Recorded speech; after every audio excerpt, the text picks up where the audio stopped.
Hello and welcome to HSVC 360, Managing and Leading Organizations. This is week 1 of the course, and our topic today is the Leading and Managing Framework. And this framework is going to inform the rest of the course. So it's an overview of how we're going to be looking at leadership and management in this course. By the end of the session, I hope that you will be able to distinguish between the different skills associated with management and with leadership, and also to describe the context of human services organizations and how they differ from other organizations and the particular leadership challenges associated with them. And then finally, I hope that you'll be able to identify your own personal strengths and interests related to leadership and management. And be working towards those throughout this course. Human services organizations are different than other businesses, and for several reasons. One is that human service organizations focus on mission and values. So we're very values driven in the human services. And then our focus is not on profit or on the welfare of the stockholders, but the focus is on the welfare of individuals and on relationships with clients, and that drives how we do business. Human service organizations have complex technologies, so the services and interventions that we deliver have many components and many complexities. One of those complexities is how we can measure a successful outcome. This is the Leading and Managing Framework that I referred to earlier, and it is what we're going to be looking at as kind of a broad overview of these terms. This framework comes from an organization called Management for Sciences in Health, from a book called Managers Who Lead, a Handbook for Improving Health Services. And while the title here says health, we are going to be looking at this not just from a health organization, but from human service organizations as well. We'll be looking at the definition of leadership and the definition of management that MSH has developed, and the skill sets they say are required for each. So here are the definitions we're going to be working from. Leading involves mobilizing, motivating, and inspiring others to envision and realize a better future. And leading focuses on the big picture of what and why. Managing is more about planning, organizing, and coordinating resources efficiently and effectively to produce intended results. And management focuses more on how we're going to get things done and when we're going to get them done. Peter Drucker has often been called the founder of modern management, and he was a management consultant and educator who wrote over 30 books on management between 1939 and 2005. He was prescient in his thinking about business and how it developed in our world. For example, in the 1940s, he foresaw the decentralization of business, he foresaw outsourcing, and he emphasized the importance of strategy. In the 50s, he wrote a book talking about workers as assets to the organization, and that if you prepare people to perform and give them the freedom to do so, they will. He looked at workplace as a community with a customer focus. So there's many other things about Peter Drucker that we won't talk about, but you can certainly look him up and learn more about him.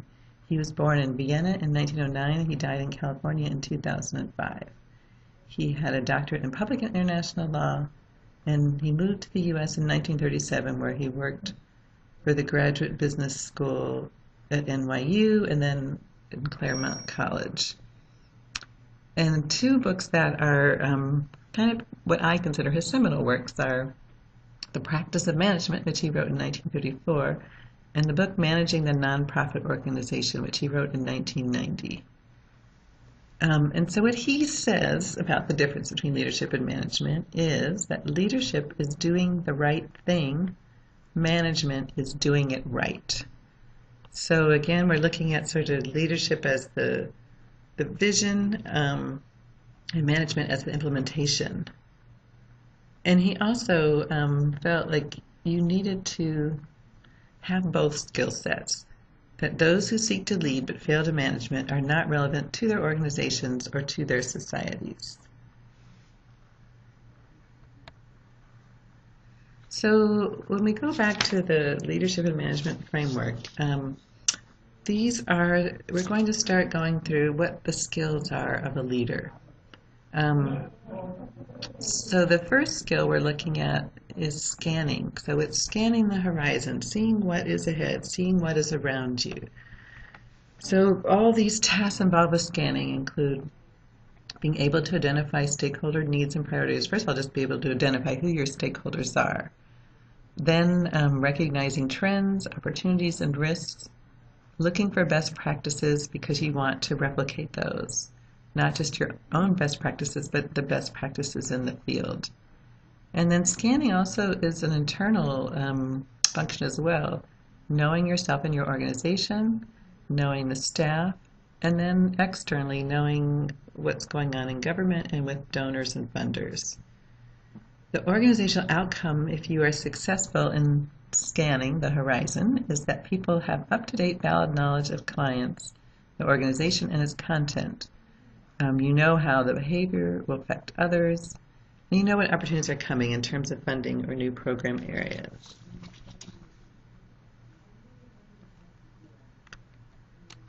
Another important leadership skill is called focusing. And so this means that you're able to focus on what the mission and strategies are, and that you're able to articulate what they are. That you can identify critical challenges, link the goals of your organization to strategies, and then determine the key priorities for action once you've done that. And very important is to focus your organization. Focus your organization on a common picture of the desired results. The outcome for successful focusing is that the organization's work is directed by a well-defined mission, strategy, and priorities. And Drucker would say, make sure that what needs to be done is understood by everyone. The importance of communication about the mission and the strategies can't be overemphasized. Another important leadership skill is called aligning or mobilizing. In this way, you are ensuring that the value, mission, strategy, structure, systems, and actions are all congruent, that they all are working together synergistically. When you're aligning or mobilizing, you're facilitating teamwork within the organization and collaboration outside of the organization. You're uniting key stakeholders around a vision that hopefully will be inspiring, and you're enlisting those stakeholders to commit resources to that vision. That might be fundraising, that might be collaborating, that might be networking, some sort of resources. And if you are successfully aligning and mobilizing, the outcome would be that your stakeholders understand and support goals and have committed resources to them. Inspiring is a very important leadership skill, and not always that easy to do. For inspiring, you want to make sure that you are matching your deeds with words, so you're being a role model as a leader. A leader should be demonstrating honesty in all interactions and show trust and confidence in the staff. And be sure to acknowledge the contribution of others before patting yourself on the back. A leader inspires by providing staff with challenges, feedback, and support, and as a model of creativity, innovation, and learning. Inspirational leader will ensure that the organization displays a climate of continuous learning and that staff shows commitment even when there are challenges and setbacks, which ultimately always occur. So those are the main skills of leadership, and now we're going to turn to management. What are some of the managing skills we're going to talk about? So one big skill that's very important to managing is planning. Planning to achieve a set of intentional results. So when you are planning, you first are setting goals and objectives for the organization or for your particular project, developing an annual work plan, allocating the appropriate resources for the plan, and then looking at ways to mitigate risk as you are planning. The organizational outcome, should you be a successful planner, is that the organization has defined results, assigned resources, and an operational plan that you can be monitoring your work against. Organizing is another management skill set, and we're talking about organizing processes, resources, and structures over time to facilitate smooth operations and actions and activities. So as an organizer, as a manager, you are developing the structures first of accountability and authority, and these might include financial management structures, policy, human resources, and other management structures. You want to ensure that all systems, policies, and processes are in place. And if you are successfully organizing, then there will be functional systems, processes, and structures for getting work done efficiently.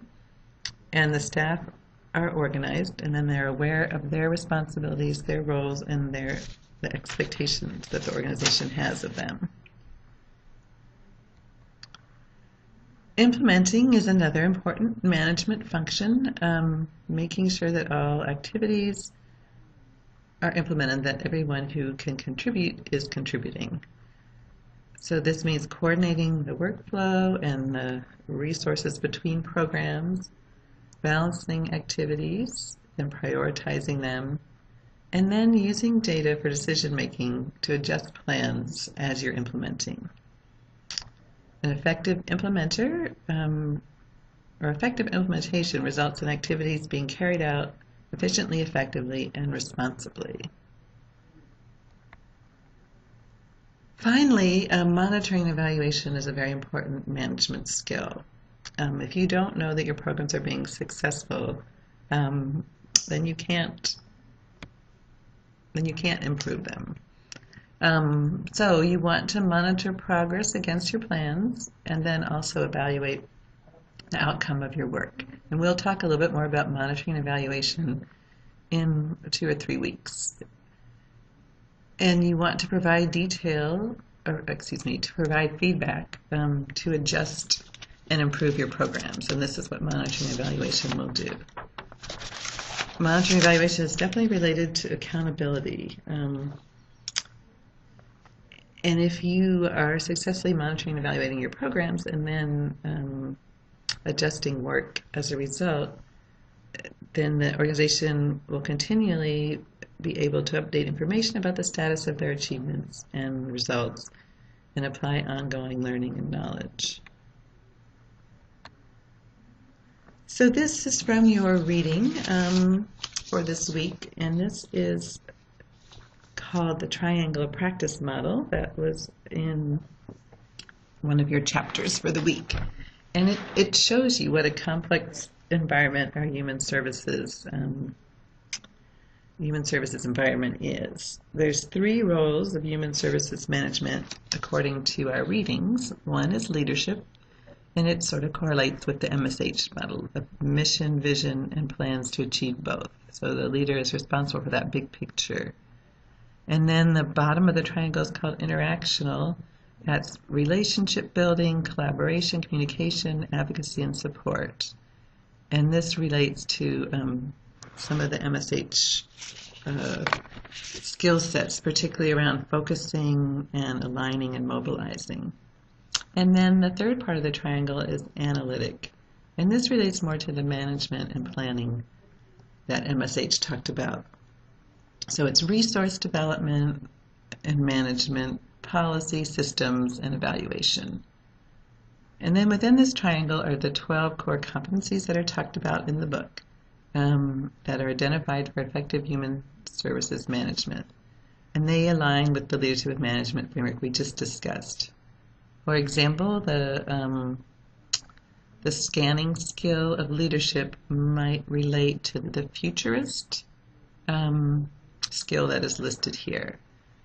Focusing from our MSH framework aligns with communicator and facilitator here in this model. Organized from our leadership management framework aligns with organizing and supervising here. So you can see there's a strong correlation between these frameworks.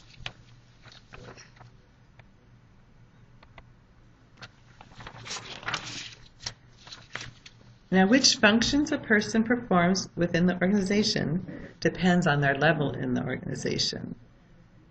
At the executive level are the people that direct the activities of the entire organization. This might be the CEO or the executive director or the COO, associate director, division manager.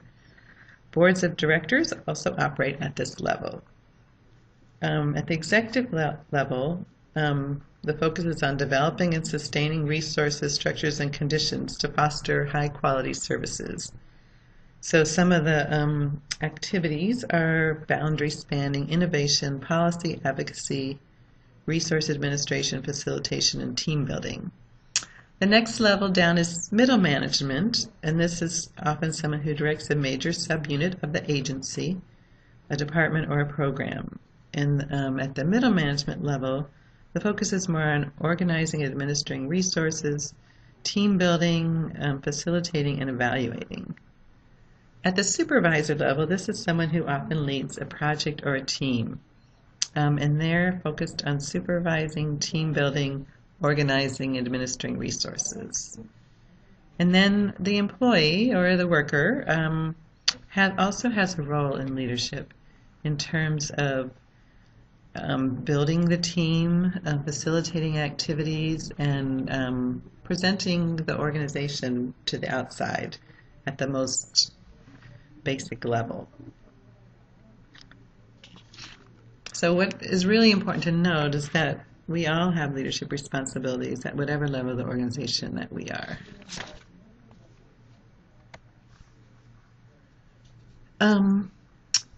One very important aspect of leadership is an emphasis on results. That as a leader, you are enabling others to achieve results in the organization. As Peter Drucker said, effective leadership is not about making speeches or being liked. Leadership is defined by results. So how the organization functions, how it helps others, how it helps people. So all that you do as a leader should be focusing people on what's important, aligning the actions of the organization with mission and priorities, inspiring people to do good work, and then evaluating that work and acting on the results to improve the results even more. And this is a illustration of how we link the leadership and management framework to results. On the left are the practices we talked about earlier. By applying these 8 practices consistently, we build strong organizational capacity. And this is represented by the circles in the middle of the model. Then if we practice these 8 leading and managing skills, we will have an improved work climate, improved management systems, and improved capacity to respond to change. The result will be improved services and improved client outcomes. So the way an organization is led obviously impacts the kind of services our clients will receive and then the results of those services. So you listen now to a framework of leadership and management and what some of the skills are that are important to be a successful leader and manager in a human services organization. Let's now talk about leadership core values. As we said at the beginning of this session, what differentiates a human service organization is that the work is based on values. And so there is an exercise I'd like you to do called the Leadership Core Values exercise. You can find this in Blackboard, and it's also on the discussion board. So I want you to go through the exercise and then look at review the list of core values on the handout. And if there's additional core values that you don't see here that are important to you, you can add them to this list. Then you should choose the top 3 that you think are the most important leadership values to you, and share these 3 top leadership values on the discussion board and tell us why you selected them. And then, based on the reading and on the PowerPoint that you just watched, identify a particular area of leadership or management that you would like to strengthen. And how might you go about strengthening that? We'll be interested to see what you have to say on the discussion board. And just to review what key concepts from this session, leading and managing are different but complementary skill sets, and both can be learned. Leadership means the willingness to take responsibility and can be displayed by anyone at any and all levels of an organization. Effective leadership requires self-awareness and self-development. Leaders cultivate wisdom through self-reflection and skills through continued practice and risk-taking. Effective leadership and management focus on achieving results. So we're probably going to dig into some of these a little bit more as the weeks continue. But this is where we're going to start with this overview of leadership and management. And here are some of the resources that you might want to look at. As I mentioned, the MSH book, Managers Who Lead, Peter Drucker's book, Managing the Nonprofit Organization. And some of this material is also taken from a class at the University of Washington.